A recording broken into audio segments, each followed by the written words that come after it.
When you think about our solar system, our little cosmic home, it kind of feels like it's all on its own, right? Just drifting through the Milky Way. But is it really? For centuries, all we could do was wonder if anything from out there, from the vast space between the stars, could ever pay us a visit. And that's been the big question for astronomers for ages. Are we this self-contained little bubble, completely isolated? Or is there some kind of cosmic highway connecting us to other stars?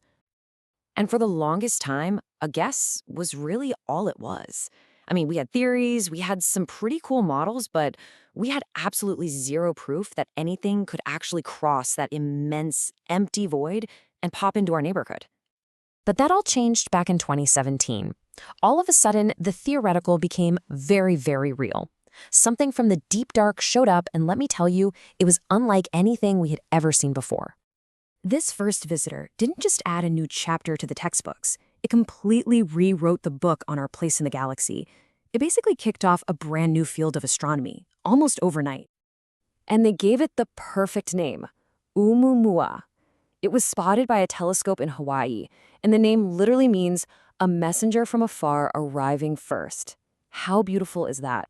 It truly was the first messenger we'd ever seen.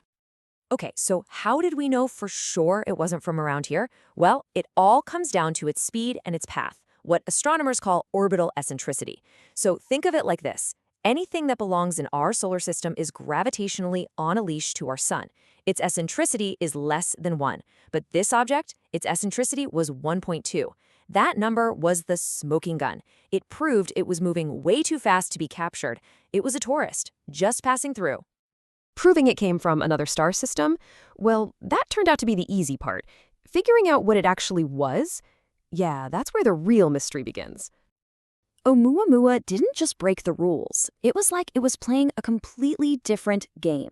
It just defied every single category we tried to put it in. So, the first giant puzzle was how it acted when it got close to the sun. See, normally, a comet or an asteroid from the outer solar system would heat up and release this big cloud of gas and dust called a coma. But Oumuamua? Nothing. Zilch. It was completely clean. And the list of strange things just kept piling up. It had this reddish, metallic color. The way its brightness changed told us it was tumbling end over end and had a really bizarre shape, either super long and thin like a cigar or maybe as flat as a pancake. And the weirdest part of all? As it was leaving, it sped up, pushed by some kind of force that we just couldn't see. This behavior was so unusual, it led to some pretty wild ideas. Now, most astronomers are still leaning towards natural explanations, like maybe it was a nitrogen iceberg or a strange kind of comet. But Harvard's Avi Loeb famously suggested its properties were actually consistent with an artificial object. I mean, that's how weird this thing was. It got serious scientists talking.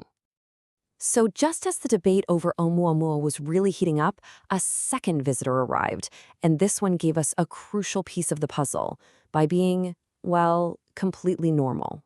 Meet 2I/Borisov. It was found by an amateur astronomer, and right away it was clear what we were looking at. This was a comet. It had the fuzzy coma, it had the tail, it looked and acted just like a comet from our own solar system. And the contrast between the two is just striking. You have Oumuamua, which was rocky, dry, tumbling, and accelerating mysteriously. And then you have Borisov, which was icy, active, and behaved exactly like we'd expect a comet to. We had one certified weirdo and one perfectly normal guest. But Borisov's normalcy told us something absolutely profound. Its chemical makeup was almost identical to our own comets. And that suggests that the basic ingredients for building planetary systems, things like water, carbon monoxide, organic compounds, are probably common everywhere in the galaxy. And the pace is really picking up. After Oumuamua in 2017 and Borisov in 2019, scientists are so confident we'll find more that they're already anticipating the third visitor could be spotted as soon as 2025. We've gone from 0 confirmed sightings in all of human history to spotting one every couple of years. The third one is likely just around the corner. So what does this all mean? It means we have to start thinking about the galaxy in a totally new way. Our solar system is definitely not an island. Trillions. That is the mind-boggling estimate for how many of these interstellar objects are wandering through the Milky Way right now. They're everywhere. Most are just too small and dark for us to see, but our galaxy is absolutely teeming with them. And the implications are staggering.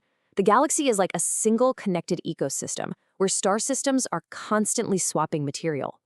These objects could even carry the building blocks of life between stars, a concept called panspermia. And for us, it means we can literally study pieces of other solar systems without ever leaving our own. So the big question now is, what's next? How do we go from just getting lucky and spotting these wanderers to studying them systematically? Well, the future is kind of a two-pronged attack. First, we get much better at detecting them. New telescopes, like the Vera C. Rubin Observatory, are expected to find dozens of these objects, not just one or two. And then, we intercept them. Seriously, missions are already being designed to literally go out and chase down an interstellar visitor to study it up close. Can you just imagine getting data from a piece of another solar system? When you get right down to it, each one of these visitors is so much more than just a rock or a piece of ice. It's a time capsule. It's carrying a story that started millions of years ago, around a star hundreds of light years away. A story of its violent birth, its long and lonely exile in the dark, and finally its brief, fleeting encounter with our sun before it vanishes back into the night. It just makes you wonder, what other stories are out there waiting to be told?